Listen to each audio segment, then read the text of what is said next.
பாரதி காதலியே கண்ணம்மா கண்ணம்மா. எங்க கூட ஹேமா ஹேமான்னு ஒருத்தி படிச்சா. எங்க எல்லாருக்கும் அவ ஃப்ரெண்டு தான். பாரதிக்கும் அவ ஃப்ரெண்டுன்னு தான் நாங்க நினைச்சோம். ஆனா 2 பேரும் லவ் பண்ணிட்டு இருந்தாங்க.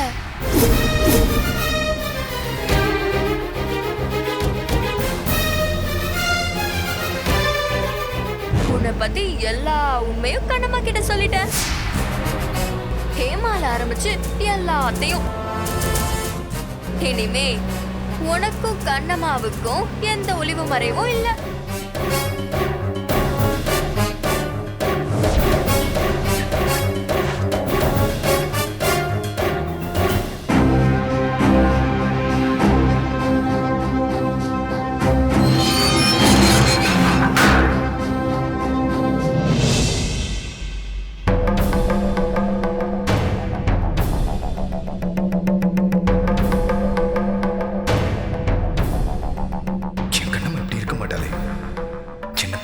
பேசாம சிரிக்காம அவ இருந்ததே இல்லையே.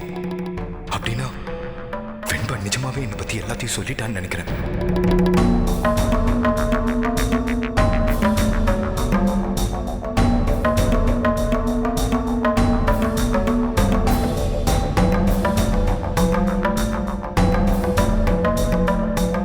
கண்ணம்மா என்ன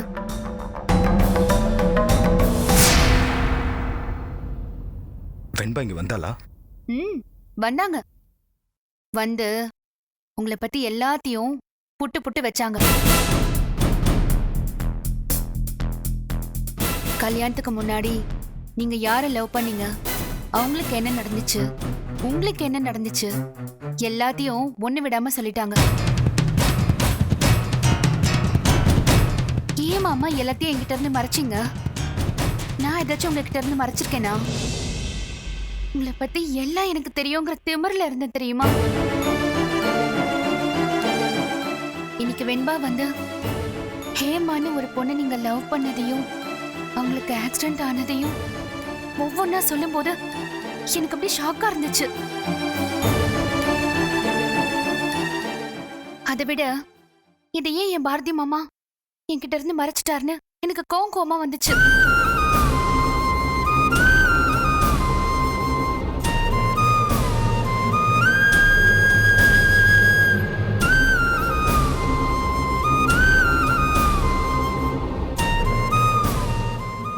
வேற ஏதாவது சொன்னாலா? ஓ, அப்ப இன்னும் சொல்றதுக்கு நிறைய இருக்கு. ஹேமாவை தவிர வேற யாராவது இருக்காங்களா மாமா? அப்படிலாம் இல்ல கண்ணம்மா. அவ என்னென்னலாம் சொன்னான்னு தெரிஞ்சுக்கலான்னு தான் கேட்டேன். எல்லாம் உங்களுக்கு தெரிஞ்சதுதான். எனக்கு தான் எல்லாம் புதுசா இருக்கு. ஆமா, அந்த ஹேமா எப்படி இருப்பாங்க? அதெல்லாம் எதுக்கு கண்ணம்மா? அதை விடு, அதெல்லாம் பழைய கதை. அது எப்படி மாமா? இத்தனை நாள் இதை பத்தி ஒரு வார்த்தை கூட என்கிட்ட சொல்லல. இப்ப என் மனசுக்குள்ள பாரதி மாமா இது மட்டும்தான் என்கிட்ட மறைச்சாரா, இல்ல இன்னும் ஏதாவது இருக்கான்னு எனக்கு தோணுமா தோணாதா?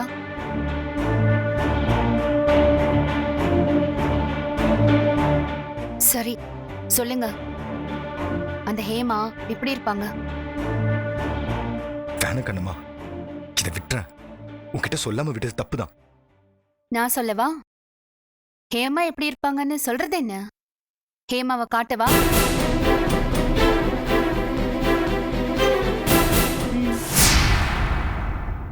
அங்க பாருங்க.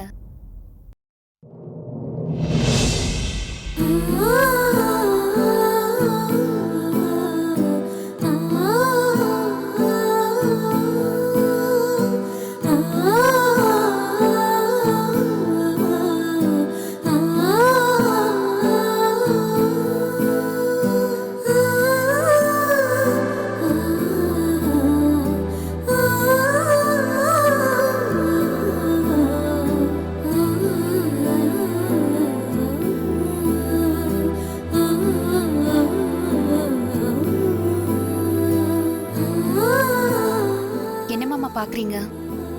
வெண்பா கிட்ட இருந்து இந்த போட்டோவை வாங்கினேன். இன்னைக்கு ஹேமாவோட நினைவு நாள்னு சொன்னாங்க. அதான் போட்டோவை வச்சு ஊதுபத்தி கொளுத்தி விளக்கேத்தி வச்சிருக்கேன். வெண்பா எல்லாத்தையும் சொல்ல சொல்ல மனசுக்கு ரொம்ப கஷ்டமா இருந்துச்சு.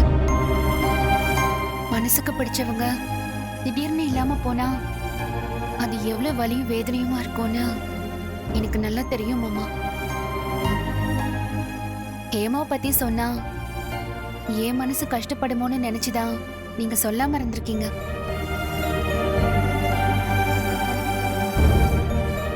இந்த விஷயத்த உங்க மனசுக்குள்ளேயே வச்சுக்கிட்டு இத்தனை நாளா எவ்வளவு வேதனைப்பட்டிருப்பீங்க.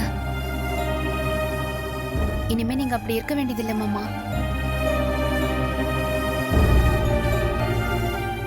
இன்னைக்கு ஹேமாவுடைய நினைவு நாள். ஹேமா படம் இன்னைக்கு இங்கேயே இருக்கட்டும். நம்மளையும் நமக்கு பிறக்க போற குழந்தையையும் ஹேமா வழி நடத்தி ஆசீர்வாதம் பண்ணட்டும்.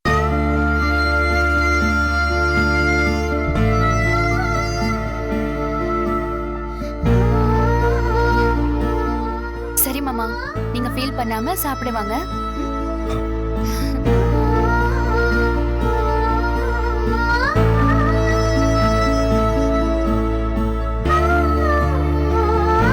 கலவல வெண்பா என்னோட பிரச்சனையை பத்தி எதுவுமே சொல்லல.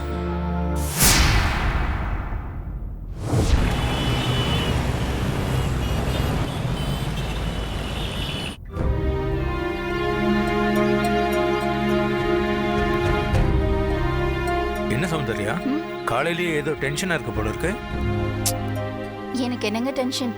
அதான் வீட்ல எல்லாமே நல்லபடியா நடந்துகிட்டு இருக்குல்ல. ஓ, இப்ப எது நல்லபடியா நடக்கல அத முதல்ல சொல்லு. என்னங்க, ஏங்க அகிலன் இப்படி இருக்கான்? பொண்டாட்டி கோச்சிக்கிட்டு போயிட்டானா போனா போகட்டும்னு இவன் பாட்டுக்கு இருந்துருவானா? போய் அவளை சமாதானப்படுத்தி கூட்டிட்டு வரணும்னு இல்லாம ஏங்க இப்படி அமைதியாவே இருக்கான்? சௌந்தர்யா, இது ரொம்ப சாதாரணமான ஒரு விஷயம். 2 நாள் போனா அஞ்சலியா அவ வீட்டுல இருந்து கிளம்பி இங்க வந்துட போறா, இல்ல அகில் போய் அவளை கூட்டிட்டு வந்துட போறான். நீ எதையும் நினைச்சு மனசை போட்டு குழப்பிட்டு இருக்காத.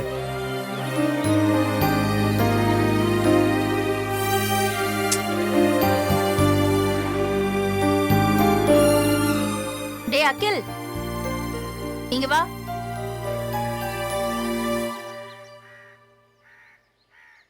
சொல்லுங்கம்மா. அஞ்சலி எங்கப்பா? இங்க இல்லம்மா. அது தெரியுது, அதான் எங்கன்னு கேக்குறேன். அம்மா, அவங்க அம்மா வீட்டுக்கு போயிருக்கா. அம்மா வீட்டுக்கு என்ன, அவ விருந்துக்கா போயிருக்கா? உனக்கும் அவளுக்கும் சண்டை, அதான் அவ கோச்சிக்கிட்டு போயிட்டா. அவ கிளம்பி போனத பத்தி என்கிட்ட இல்ல அப்பா கிட்ட ஏதாவது சொன்னியா? ஏன் உனக்கு சொல்லணும்னு தோணாம போச்சு? சௌந்தர்யா ப்ளீஸ் சௌந்தர்யா, இதை விடு. இது அவனோட பர்சனல். அப்படிலாம் விட முடியாதுங்க. அவங்க 2 பேரும் தனியா ஒரு வீட்ல வாழ்ந்தாங்கன்னா என்னமோ பண்ணிட்டு போட்டோன்னு விட்டுடலாம். நம்ம கூட்டு குடும்பமா ஒண்ணா வாழ்ந்துட்டு இருக்கோங்க. எதுவா இருந்தாலும் எல்லாரையும் தானே பாதிக்கும். பொண்டாட்டி கோச்சிக்கிட்டு போனா போய் 4 வார்த்தை பேசி அவளை சமாதானப்படுத்தி கூட்டிட்டு வரத விட்டுட்டு அப்படியே இருக்கானேங்க. ஏய் மா, அஞ்சலி என்ன பண்ணான்னு உங்களுக்கு தெரியாது. அவ என்ன வேணாலும் பண்ணிருக்கட்டும்டா. அது எதுவா இருந்தாலும் 4 செவத்துக்குள்ள பேசி தீர்த்துக்கணும். இவ்ளோ தூரம் அது வளர விடக்கூடாது. இது பாரு, என்ன ஏது பண்ணுவியோ எனக்கு தெரியாது. முதல்ல போய் அவளை பேசி கூட்டிட்டு வா. சாரிம்மா, அதெல்லாம் என்னால போக முடியாது. அவளா வரும்போது பாத்துக்கலாம்.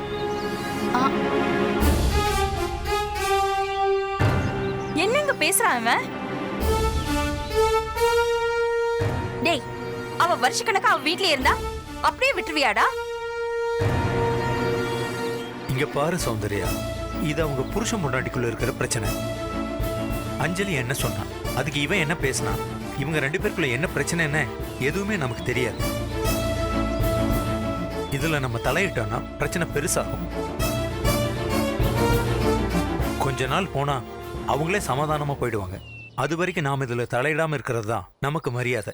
புரியுதா? அதுக்காக அப்படியே வேடிக்கை பார்க்க சொல்றீங்களா என்ன? சௌந்தர்யா, இதுல வேற என்ன பண்ணணும்னு நீ நினைக்கிற? இத பார், அஞ்சலியும் சின்ன குழந்தை இல்ல, அகிலனும் ஒன்னும் சின்ன குழந்தை இல்ல. 2 பேருக்கும் பிரச்சனையை சால்வ் பண்ற அளவுக்கு மெச்சூரிட்டி இருக்கு. அப்படி ஒருவேளை பிரச்சனை முடியலன்னா அப்ப நம்ம 2 பேரும் இதுல தலையிட்டுக்கலாம். அது வரைக்கும் நாம இதுல ஒதுங்கி இருக்கிறது தான் நமக்கு நல்லது. அகில், நீ கிளம்பு.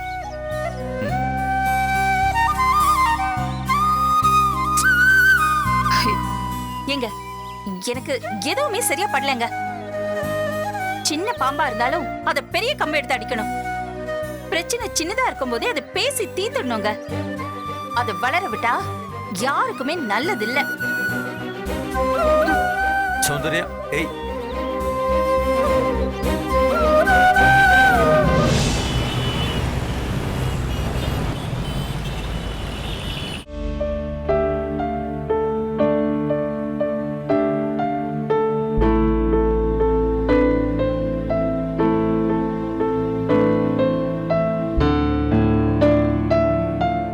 மாமா, நான் உன்னை கேட்டா தப்பா நினைக்க மாட்டீங்களே?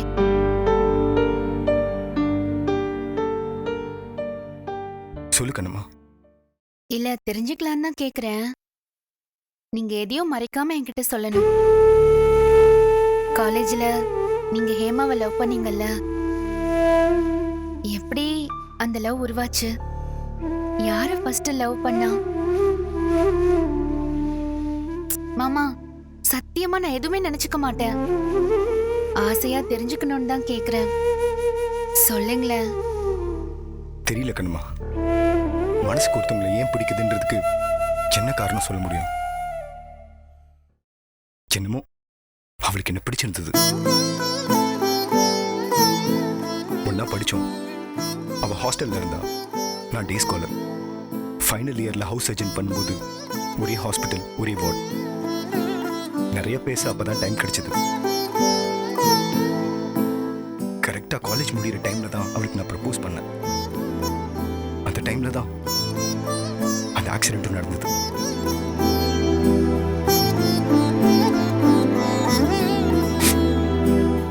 ஹேமா இருந்ததுக்கு அப்புறம் எனக்கு வாழ்க்கையே பிடிக்கல. லைஃப் முழுக்க கல்யாணமே பண்ணிக்க கூடாதுன்ற முடிவுல தான் இருந்தேன். வீட்டுல ரொம்ப வற்புறுத்தினாங்க. என்ன நடந்தாலும், எத்தனை தடவை கேட்டாலும் எதுவும் பதில் சொல்லாம அப்படியே அமைதியா போயிடுவேன். ஒரு 6 மாசம் அப்படியே நரகம் மாதிரி இருந்தது. ஹேமா இல்லாதது என்னால ஏத்துக்கவே முடியல. மனசு ரொம்ப கஷ்டமா இருந்ததுனால ஒரு நாள் கோவிலுக்கு போலான்னு நினைச்சு வந்தேன். கண்ணை மூடி சாமியை கும்பிட்டு கண்ணை திறந்தா அங்க ஹேமா நிக்கிற மாதிரி இருந்தது. ஒரு ஹேமா இல்ல, 1000 ஹேமா ஒன்னா சேர்ந்து வந்து என் கண்ணு முன்னாடி நிக்கிற மாதிரி இருந்தது. என்னால நம்பவே முடியல. பச்சை கண்ணு வாங்காம பார்த்துட்டே இருந்தேன். கோவில்ல வச்சு என்னோட இழந்த காதல கடவுளே மீட்டு கொடுத்த மாதிரி இருந்தது. அந்த பொண்ணு பேர் என்னன்னு தெரியுமா? கண்ணம்மா.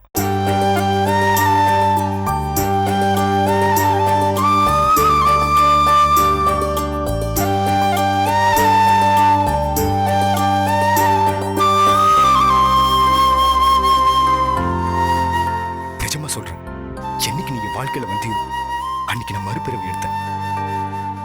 ஹேமா, என் ஹேமா எப்பவுமே என் வாழ்க்கையில ஒரு தூரத்து நட்சத்திரமா இருந்து மறைஞ்சு போயிட்டா. ஆனா நீ என் பக்கத்துல இருக்க நிலா, என் வாழ்க்கையோட பௌர்ணமி.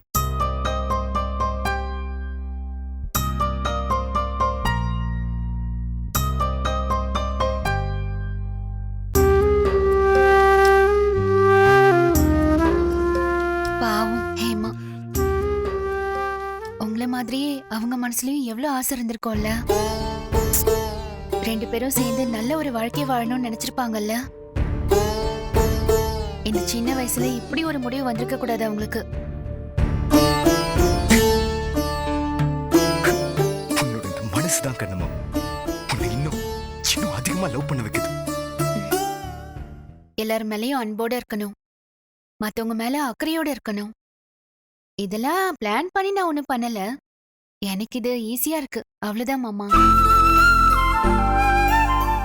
எவ்வளவு சிம்பிளா சொல்லிட்டேன் நீ. அன்பா இருக்கிறது அவ்வளவு ஈஸியா இருக்கா? Very nice. அன்பு ஈஸி தான். ஒருத்தர் வெறுக்கிறது தான் கஷ்டம். நம்ம மனுஷங்க தான் அதை புரிஞ்சுக்கிறதே இல்லை. மாமா, நான் ஒன்னு சொல்லவா? நமக்கு பிறக்க போறது பெண் குழந்தையா இருந்தா ஹேமான்னு தான் பேர் வைக்கணும். நீங்க இதை மறக்கவே கூடாது.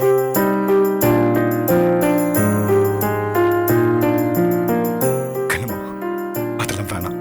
நான் ஒன்னும் உங்களுக்காக வைக்கல. எனக்கு அந்த பேர் பிடிச்சிருக்கு வைக்கிறேன், அவ்வளவுதான். நீங்க நல்லா யோசிச்சு பாருங்களேன். முன்னாடி ஒரு தடவை நம்ம ஒரு குழந்தை தத்தெடுக்கலான்னு முடிவு பண்ணி ஒரு பாப்பாவை போய் பார்த்துட்டு வந்தோம். அந்த பாப்பாவுக்கு என்ன பேர் வச்சோன்னு ஞாபகம் இருக்கா? ஹேமா. நான் எதேச்சியா தான் அந்த பேரை சொன்னேன். ஆனா ஹேமாங்கிற பேருக்கு பின்னாடி உங்களுக்கு இவ்ளோ கதை இருக்கு. அப்புறம் என்ன, அந்த பெரிய வச்சிருவோமே. பையன் பிறந்தா ஹேமச்சந்திரன்.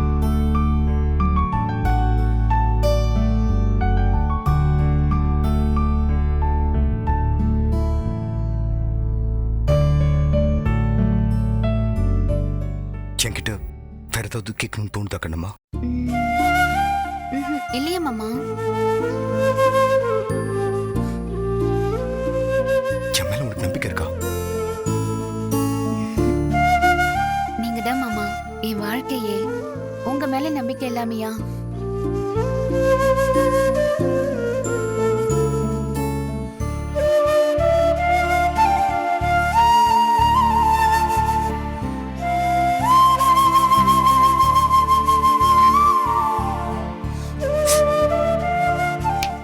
ஒரு நிமிஷம் கண்ணம்மா, ஒரு சின்ன வேலை இருக்கு, அதை மட்டும் முடிச்சுட்டு வந்துட்டுமா?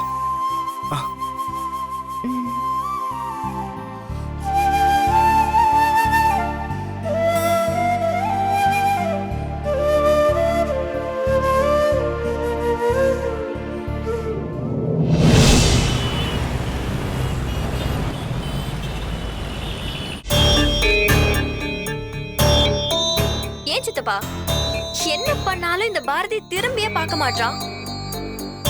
நான் அவனை விரும்புறேன்னு அவன் மனசுக்கு புரியுதா இல்லையா? இல்ல உன்ன மாதிரி அவன் மங்குனியா இருக்கானா? நான் நினைக்கிறேன் பாரதி என்னோட மங்குனியா இருப்பான்னு. நான் ஏன் சொல்றேன்னா, நீ இவ்வளவு தூரம் உன்னை டார்ச்சர் பண்ணியும் இன்னும் உன்னை மறிச்சு பேசுறான்னா அப்போ உனக்கு சொர்ணல தானே அர்த்தம். நக்கலு. பாரதிய நான் எவ்வளவு வேணாலும் திட்டுவேன், கிண்டல் பண்ணுவேன். நீ அதெல்லாம் பண்ணக்கூடாது. உனக்கு அந்த உரிமை இல்ல, புரியுதா? ஓஹோ, உனக்கு பாரதி கிட்ட என்ன உரிமை இருக்கு? உனக்கு அவன் தாலி கட்டிருக்கானா? இல்ல உங்க 2 பேர் நிச்சயமாயிருக்கா? அதுவும் இல்லைன்னா மாமா மகனா? என்ன சித்து, வழக்கமா நான் என்ன சொன்னாலும் எருமை மாட்டு மேல மழை பெஞ்ச மாதிரி இருப்ப. இன்னைக்கு என்ன 2 உதடும் அசையுது?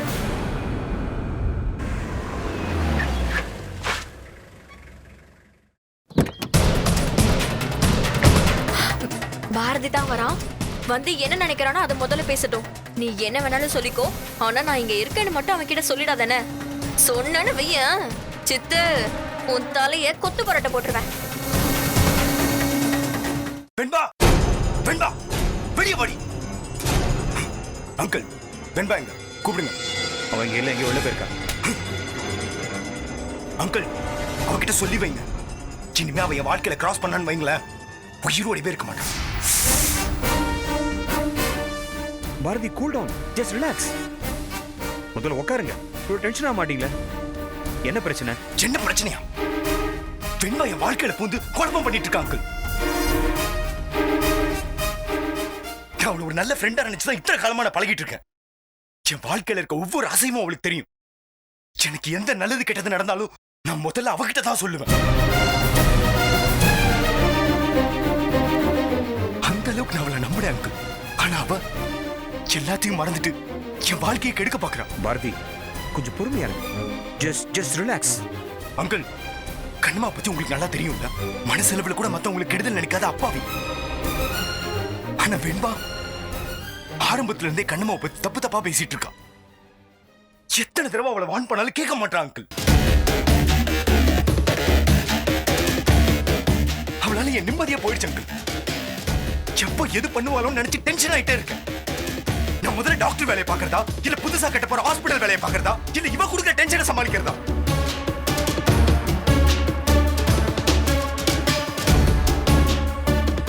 இங்க பாருங்க பாரதி, உங்க கோவமோ ஆத்திரமோ எல்லாம் நியாயமானது. நான் வெம்பா கிட்ட பேசி பார்க்க. பேசுங்க அங்கிள், பேசுங்க. அவளை அடக்கி வைங்க. இப்போ எனக்கு இருக்க கோவத்துக்கு அவளை மட்டும் நான் நேர்ல பார்த்தேன், அவளை அடிச்சு மண்டையை உடைச்சிருவேன். வெம்பா கிட்ட பேசி பாத்தீங்களா? முதல்ல என் மேல அப்படி என்ன கோவம், எதுக்கா என்ன இப்படி டார்ச்சர் பண்ணி நிக்கான பேசி பாத்தீங்களா? அதெல்லாம் 1000 தடவை பேசிட்டேன். கேட்டா ஏன் நல்லதுக்கு தான் பண்றேங்கிறான். பண்றதெல்லாம் விஷமத்தனம். இதுல ஏன் நல்லதுக்கு தான் பண்றேன்னு சீன் வேற போடுறான். இப்ப ரொம்ப ஓவரா என்ன தாண்டி கண்ணமா அவரையும் போய் பிரச்சனை பண்றான். இதுக்கு மேல வேடிக்கை பார்த்துட்டு இருக்க முடியாது அங்கிள். சீக்கிரமா இதுக்கு ஒரு முடிவு கட்டுறேன். அவகிட்ட சொல்லி வைங்க.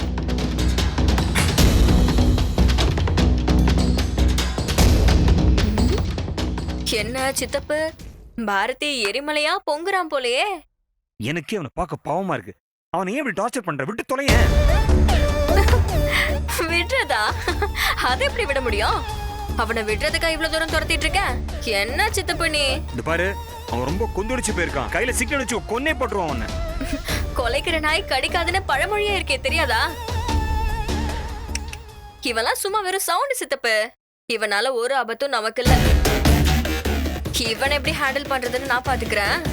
நீ போய் 4 பேக்கு போட்டு தூங்கு போ. போ சித்தப்பு.